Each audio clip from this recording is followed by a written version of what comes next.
January 14, 1990. Two passenger trains leave from opposite ends of Canada. One departs Vancouver heading east, the other departs Winnipeg heading west. On the final day of service, eastbound and westbound Super Continental trains were on the line at the same time. Tomorrow morning, the Super Continental will no longer exist. After nearly 35 years crossing the Canadian Rockies, after carrying large numbers of passengers through Jasper and Edmonton and the Yellowhead Pass, the federal government has decided that Canada can no longer afford two ways to cross its own country by train. The service that survived will keep running on this exact same route, through these exact same mountains, stopping at these exact same stations, but it will carry a different name. The train that got scrapped will be erased from the map. The train that got to keep its name will inherit the dead one's tracks. To understand why the Super Continental had to go, you need to understand that it was never supposed to win. April 24, 1955. Two brand new transcontinental trains launched on the exact same day. Canadian Pacific unveiled the Canadian, a gorgeous new fleet of 173 stainless steel Bud cars, including 18 dome observation cars with panoramic glass ceilings running through Banff and Lake Louise. The marketing wrote itself. Canadian National unveiled the Super Continental on the same morning, running a northern route through Edmonton and Jasper. The equipment looked decent from a distance. Closer up, you notice the mix of new lightweight cars and refurbished heavyweight stock from the 1940s, all painted in a black and green scheme with yellow trim that photographers quietly avoided. While Canadian Pacific's passengers could gaze at the Rockies from purpose-built dome cars, Canadian National had exactly 0 domes at launch. The official explanation involved clearance issues at Montreal's Central Station. Whether clearance or cost, Canadian National did not order domes for the Super Continental at launch. Canadian Pacific's train was designed to dazzle. Canadian National's train was designed to function.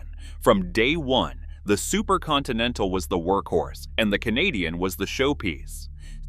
CN tried to close that gap.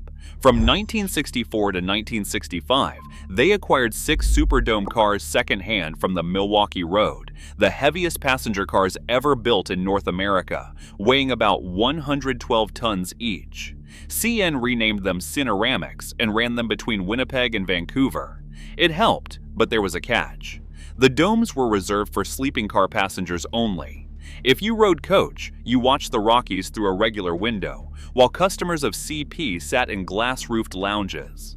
That image gap never fully closed. Meanwhile, something else was happening. In September 1962, Prime Minister John Diefenbaker cut the ribbon on the Trans-Canada Highway at Rogers Pass. The project's costs ballooned far beyond original estimates. It connected the country coast to coast by asphalt for the first time. And it meant that anyone with a car and a week of vacation time could now drive through the same mountains that the railroads had monopolized for 70 years. Through the 1960s, growing car ownership and air travel steadily eroded long-distance rail ridership. While Ottawa poured money into highways and airports, the railroads asked for help. Ottawa told them to keep running the trains anyway.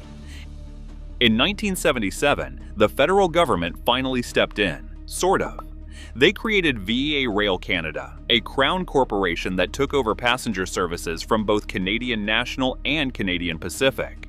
By October 1978, VIA was operating both the Canadian and the Super Continental, inheriting 2 transcontinental routes, 2 equipment fleets, 2 maintenance headaches, and 1 impossible financial situation. The company was burning through hundreds of millions in subsidies every year. Ridership kept falling. The government kept paying. Something had to give. It gave in 1981. Transport Minister Jean-Luc Pépin ordered deep cuts to VIA's network. Pierre Trudeau signed off on them. The Super Continental was canceled, effective November 15, 1981. The Atlantic, another popular long-distance train, went with it. Both services were still carrying paying passengers. Full trains, paying customers. Still cut because the budget said so.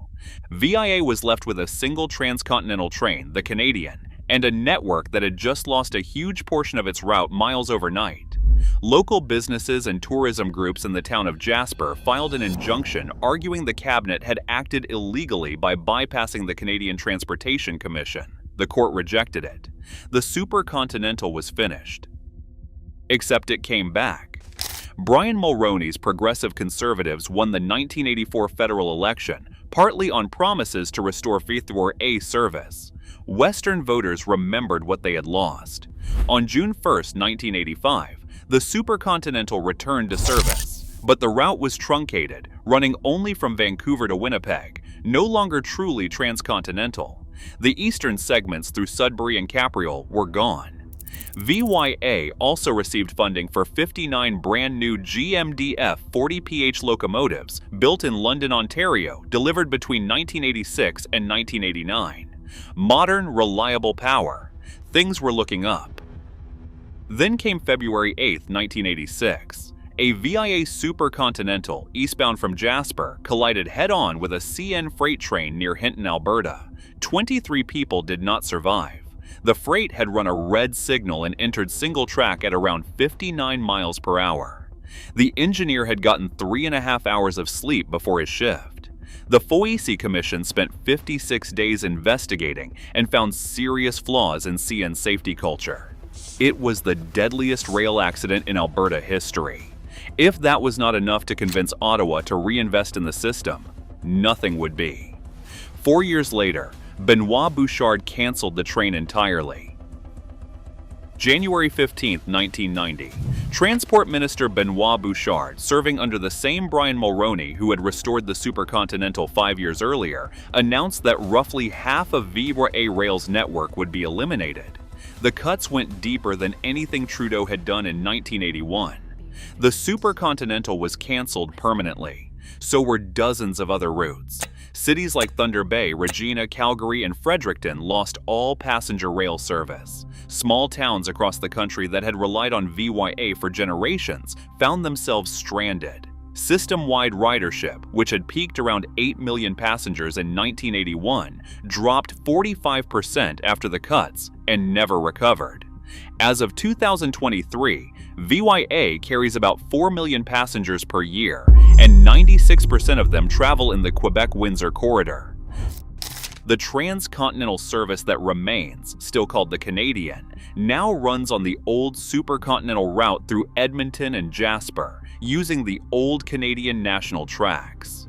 It takes 4 nights to cross the country. Delays of dozens of hours have been documented because freight traffic gets priority. The original Canadian route through Banff and Calgary was abandoned entirely and was later picked up by a private tourist operator.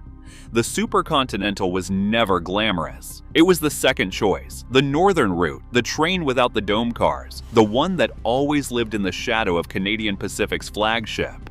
But for 35 years, it connected communities that had no other way to cross their own country.